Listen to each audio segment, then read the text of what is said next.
Hello friends, welcome to iExamB. Today's article is a double disaster. So what is this double disaster? ये दो disasters क्या हैं? First is COVID-19. All of us are facing the challenge. And the second is Amphan cyclone.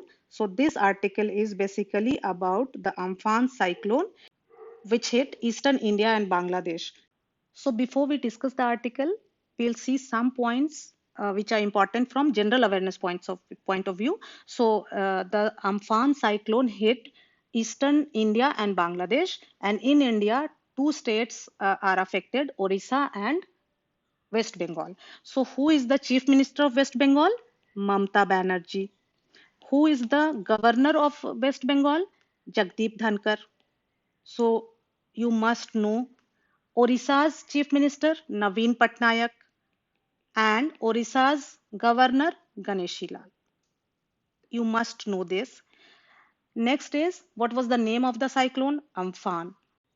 States affected, eastern coastal states. So it says India forecast Amphan's arrival. It must now handle the impact of the storm and COVID-19. So Indian Meteorological Department ने पहले ही warning दे दी थी और बता दिया था 16 मई को ही आ गया था उनका प्रेडिक्शन कि ये अम्फान साइक्लोन आने वाला है और उस हिसाब से सारी तैयारियां भी की गई थी. स्टिल साइक्लोन इतना स्ट्रांग था कि इससे बहुत सारी क्षति हो गई, बहुत सारे लोगों की जान चली गई. So it says at least 72 people are dead in Bengal and normal life is paralyzed for millions in Kolkata and in the rural areas of both the states. So क्योंकि पावर नहीं है, पानी हर तरफ भरा हुआ है, काफी सारे पेड़ गिर गए हैं. That Amphan would be a terrible disaster was anticipated, but even with reliable forecasts of its movement since May 16 and the preparatory moves by national and state disaster response force units, the impact has been catastrophic. So पता था कि ये terrible disaster होगा, anticipate किया गया था क्योंकि पहले ही वार्निंग आ गई थी और साथ ही साथ सारी तरह की तैयारियां भी की गई थी, बट स्टिल जो इम्पैक्ट है वो कैटेस्ट्रॉफिक था. The states along the east coast have evolved a code of practice for a storm coming under category 3 and above. So whichever states are coming under category 3 and above, some code of practice they have actually evolved. Code of practice उन्होंने evolve किया है कि जो भी criteria है category 3 and above का, उसमें अगर कोई स्टेट आता है तो क्या क्या उनको करना है. सो इवैक्यूएशंस, arranging for backup power, warning people to stay far from the coasts, designating strong buildings as cyclone shelters, and providing for at least a week's supply of cooked food besides bolstering medical supplies. So evacuations जो coast के पास है वहां से सबको हटा देना, हटा के शेल्टर होम्स में लेके जाना. शेल्टर होम्स कौन से होंगे? जो स्ट्रॉन्ग बिल्डिंग्स हैं. बैकअप पावर का अरेंजमेंट करना, सारे लोग को वार्न कर देना कि कोस्ट के पास नहीं जाना है, स्ट्रॉन्ग बिल्डिंग्स को शेल्टर्स होम्स बनाना, प्रोवाइडिंग फॉर एटलीस्ट और एक वीक का, कम से कम एक वीक का कुक्ड फूड प्रोवाइड करना और मेडिकल सप्लाईज प्रोवाइड करना. सो ये पहले से ही ये सारी तैयारियां जो भी कैटेगरी 3 एंड अबव स्टेट्स हैं उनके लिए ये की जाती हैं. Yet the loss of life and damage to livelihoods is always significant. इतना सब करने के बाद भी फिर भी कई जाने जाती हैं और कई सारे लोगों का रोज घर बार छिन जाता है. And this time has been no different. इस बार भी यही हुआ और काफी हेवी रेन इस साइक्लोन की वजह से, और पहले ही काफी सारे लोग इस सीवियर लॉकडाउन की वजह से काफी प्रॉब्लम में हैं. कई सारे माइग्रेंट्स अभी अभी ही वेस्ट बंगाल और उड़ीसा लौट के आए थे बाहर से और आते ही उनको ये साइक्लोन का सामना करना पड़ गया. So it is an additional challenge. Plus because these two because of this Amphan cyclone and COVID-19, दोनों में जो requirements हैं वो अलग अलग है. because of COVID-19 social distancing maintain करनी है, एक दूसरे से दूर रहना है, और अम्फान साइक्लोन की वजह से सबको इवैक्यूएट करके शेल्टर होम्स में ले जाया जा रहा है. एक जगह पे उनको रखना है, एक जगह उनको खाना खिलाना है, सारे इंतजाम करना है.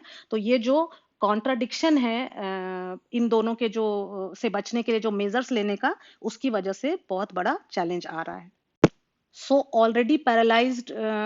these already paralyzed states caused by COVID-19 actually need sustained support after the storm. So West Bengal Chief Minister Mamta Banerjee has appealed for strong support from the center, which the state must be provided to help it overcome the double jeopardy of the pandemic and the cyclone. So जो double jeopardy है, cyclone और कोविड-19 का, उसके लिए state ने central government से मांग की है और हमारे प्राइम मिनिस्टर ने आज विजिट भी किया है एक्चुअली। सो होपफुली स्टेट के लिए जरूर कुछ किया जाएगा, सेंट्रल और स्टेट गवर्नमेंट दोनों दोनों मिलके। Encouragingly, some vital activities such as functioning of Kolkata airport were restored a day after the cyclone struck, facilitating movement of essential and additional NDRF personnel dispatched to restore normalcy.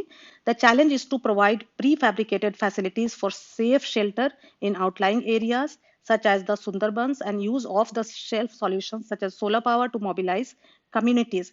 So next day he airport तो शुरू कर दिया गया, वहां वो function करना शुरू हो गया, जिससे कम से कम ये आसान हो गया कि जो भी मूवमेंट, जो जरूरी सामान है, जो इसेंशियल्स हैं, उनका मूवमेंट शुरू हो गया और जो एनडीआरएफ पर्सनल है वो भी आना जाना कर पाए।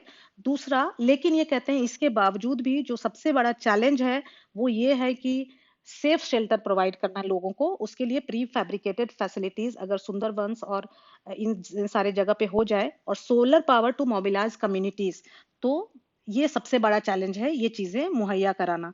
While the battle against the virus may yet be won sooner or later, India must strengthen its response capabilities for a never-ending cycle of storms along its coastline.